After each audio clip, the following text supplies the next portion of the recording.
While you sleep tonight, your body is quietly performing maintenance. Arteries are being cleaned of plaque.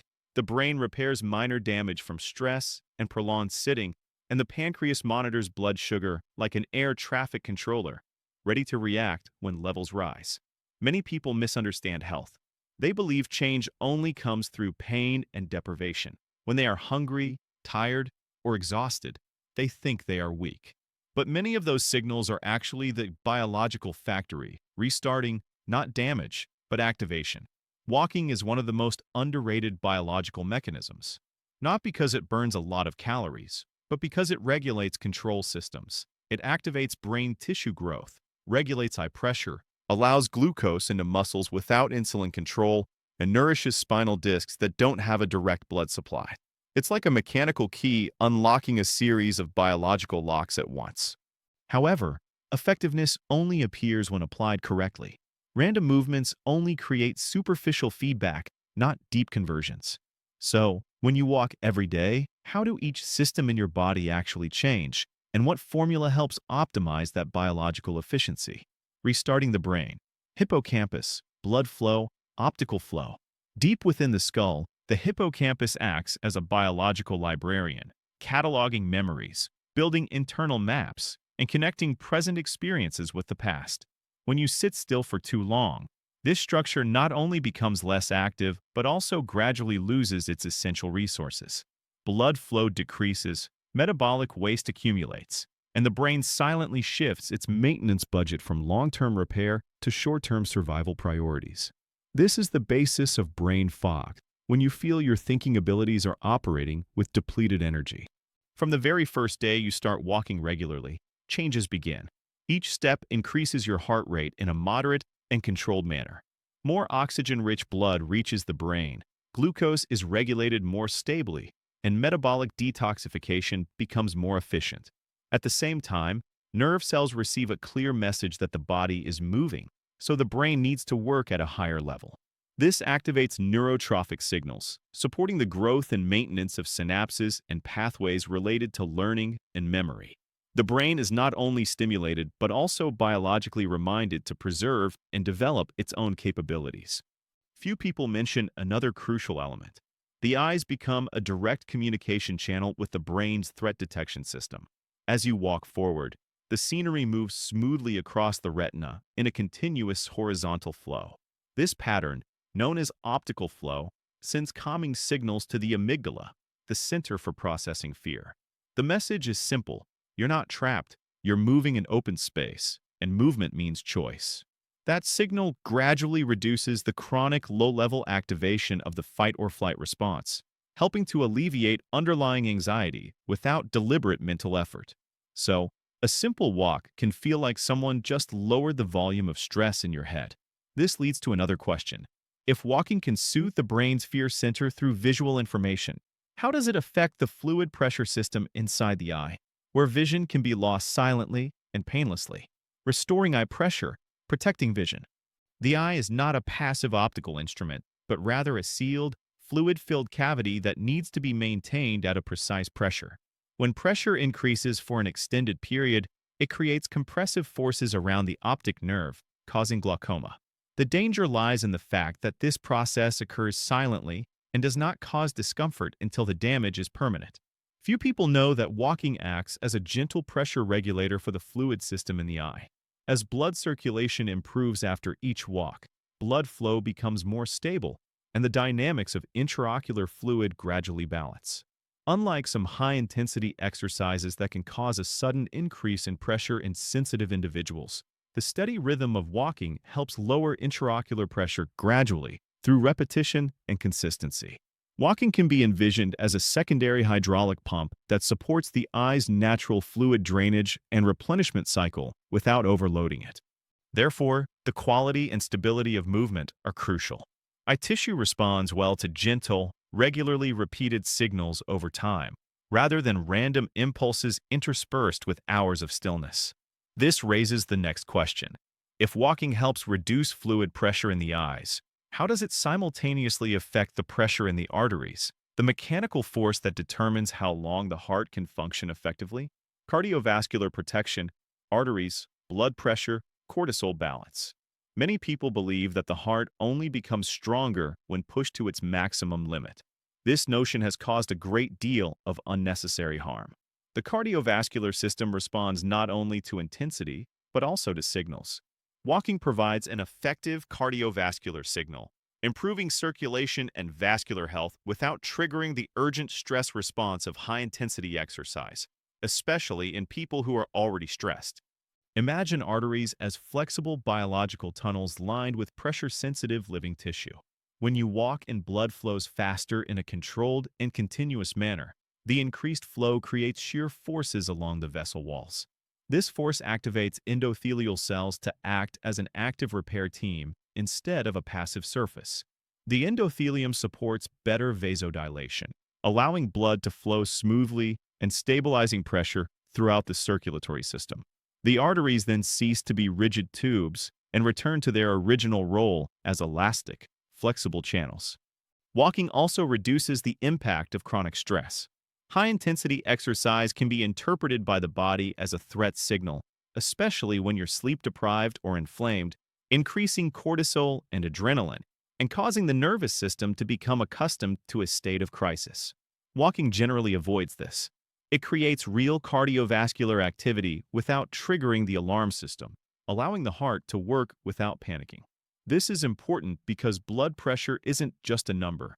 It's a mechanical force exerted on blood vessels every day. When this force remains high for many years, damage accumulates gradually. Walking helps the system shift back to a more stable state. And as vascular function improves, muscles also change how they process glucose after meals, in a similar way to how medication regulates insulin.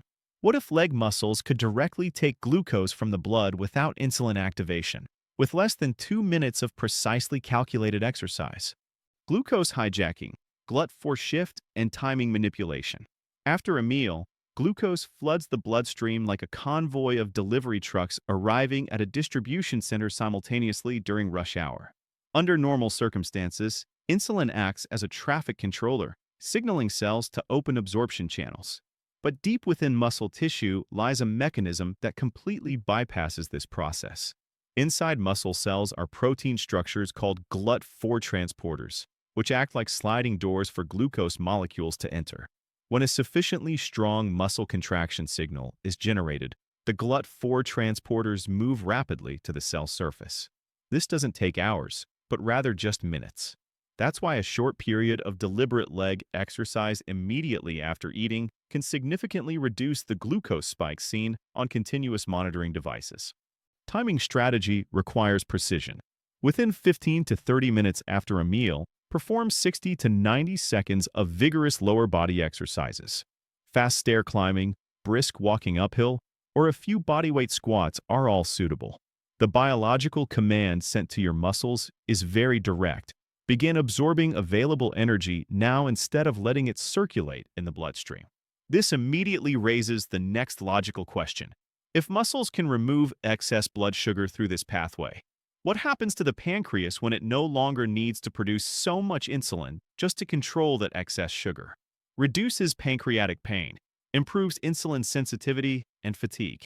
In most people with metabolic problems, the pancreas is not weakened but simply overloaded. Whenever blood sugar levels rise, the pancreas releases insulin as an emergency response, urging cells to absorb glucose before it damages blood vessels. But when this response repeats over many years, cells begin to ignore the signal. Insulin resistance gradually develops, and the pancreas is forced to produce more and more insulin to overcome that resistance. This is the silent path from normal eating habits to type 2 diabetes. Daily walking helps reverse this trend by improving metabolic efficiency instead of just requiring the body to process information urgently. With regular walking, muscles consume energy steadily throughout the day, reducing post-meal blood sugar spikes and decreasing insulin requirements. The recurring hormonal alarm cycles gradually disappear. Over time, the pancreas gains the rare benefit of modern life, recovery time, instead of constantly operating in crisis mode. This explains why many people feel more stable energy and less tired in the afternoons when they maintain a walking routine, even before weight changes. The metabolism no longer has to constantly scramble, and the internal turmoil begins to subside. But then another question arises. If blood sugar is being regulated better, why are many people simultaneously noticing deeper breathing and that minor illnesses seem to affect them less severely? Enhances lung function and the immune system, cleans stagnant air. Prolonged sitting causes the entire respiratory system to become sluggish. The diaphragm's range of motion decreases, the lower part of the lungs is not adequately ventilated, and breathing gradually becomes shallower.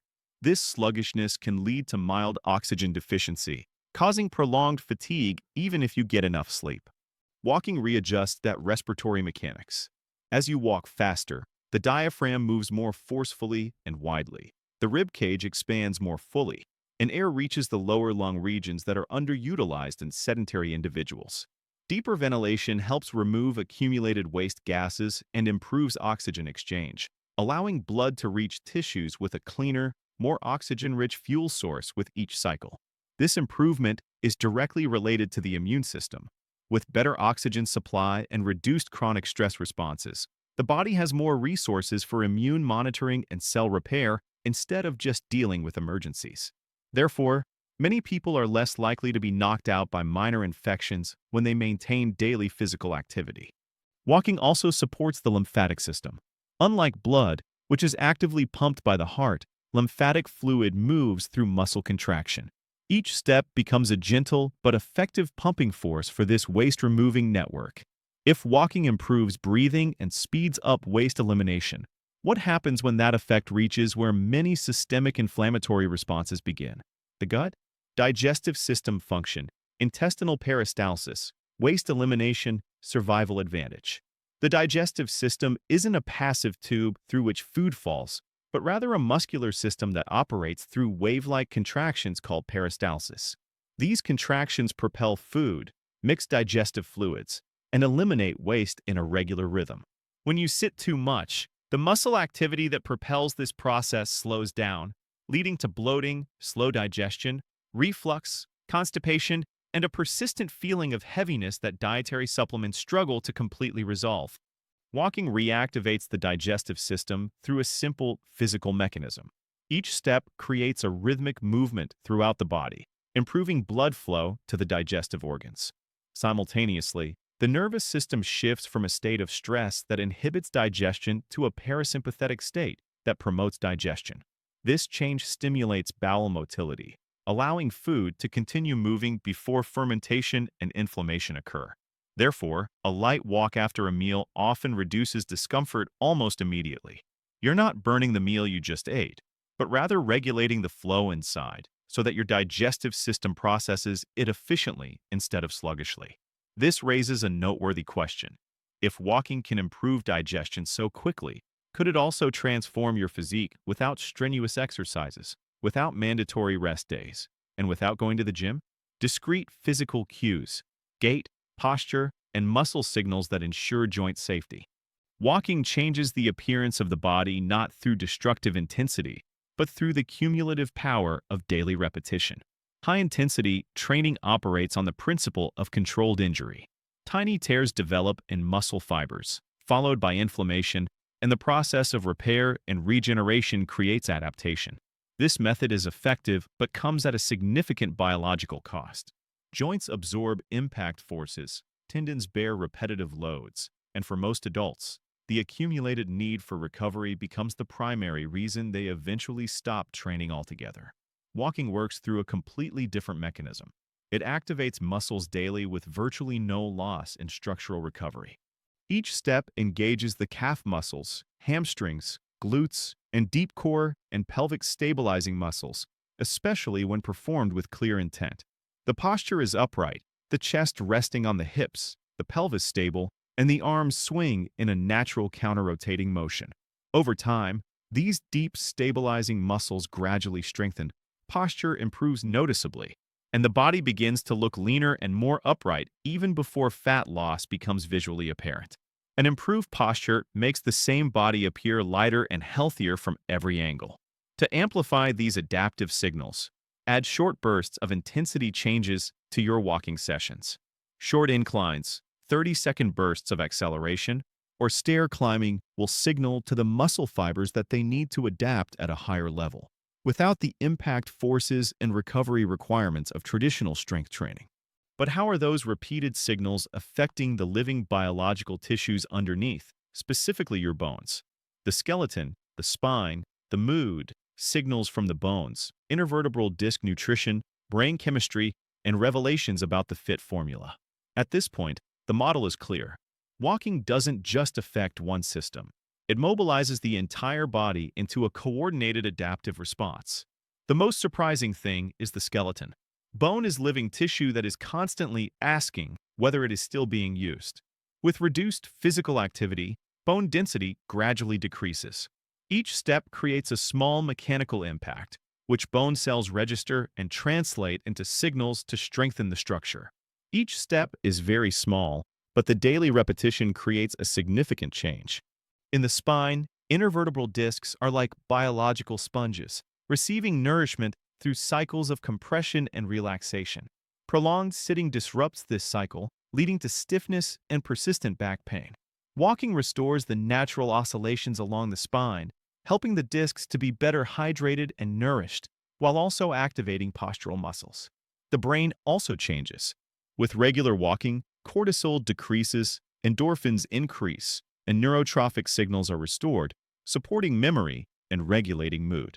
Therefore, walking is effective for depression and anxiety not because of distraction, but because negative states are difficult to sustain in a body that is actively moving.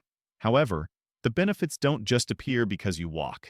Walking can create profound biological shifts or simply help you sit less. The difference lies in the precise framework that helps the body know when and to what extent it needs to adapt. That framework is the fit formula, based on frequency, intensity, and duration. Before we delve deeper, let's ask ourselves, if the body can respond so strongly to daily walking, what happened during the years when that signal was absent?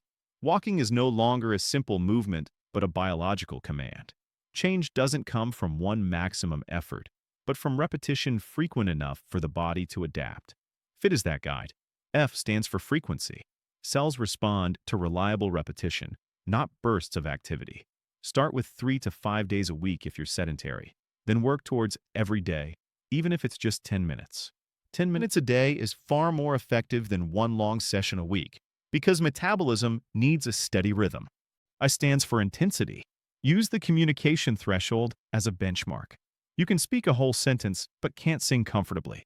This is the area that helps blood vessels maintain elasticity, increases blood flow to the brain, and activates muscles to absorb glucose via GLUT4. A few short bursts of 30 to 60 seconds can be added to increase stimulation without putting excessive pressure on the joints. T stands for time. 20 minutes begins to make a noticeable difference. 30 minutes helps stabilize and improve blood sugar, vascular function, intervertebral disc fluid exchange, and neurological effects. Aim for 30 minutes a day, about 6,000 steps, then gradually increase as needed. The focus remains on moderate intensity and consistency. The way you perform the exercise is crucial. Maintain an upright posture, head up, chest and hips aligned, and swing your arms naturally to create full body movement. Avoid looking down at your phone as this can misalign your cervical spine, restrict breathing, and disrupt visual cues that reduce stress. Choose shoes with good arch support and a firm sole to prevent mechanical misalignment. If the goal is blood sugar control, walk for 10 to 20 minutes within 30 minutes after a meal, or do short leg stretches for 15 to 30 minutes after eating to take advantage of the GLUT4 mechanism. And always drink plenty of water before you begin. You don't need to be extreme. The body just needs the right signal. Blood vessels are waiting for sheer stress to return to their normal state. Muscles are waiting for the opening of their doors to absorb glucose. Intervertebral discs are waiting for the cycle of compression and relaxation. The brain is waiting for the nourishing signal. Walking every day is more than just exercise. It's a choice to protect memory, maintain insulin sensitivity, and prevent insidious degeneration before it becomes irreversible. Let's start today. Put on your shoes and walk for 10 minutes with your back straight, eyes looking straight ahead, arms swinging naturally at a moderate pace, and you can chat comfortably. Then come back and leave a comment. I'm walking. After 7 days of consistent practice, Be honest with me about the first thing you notice that changes. Is it something physical or something that happens in your feelings?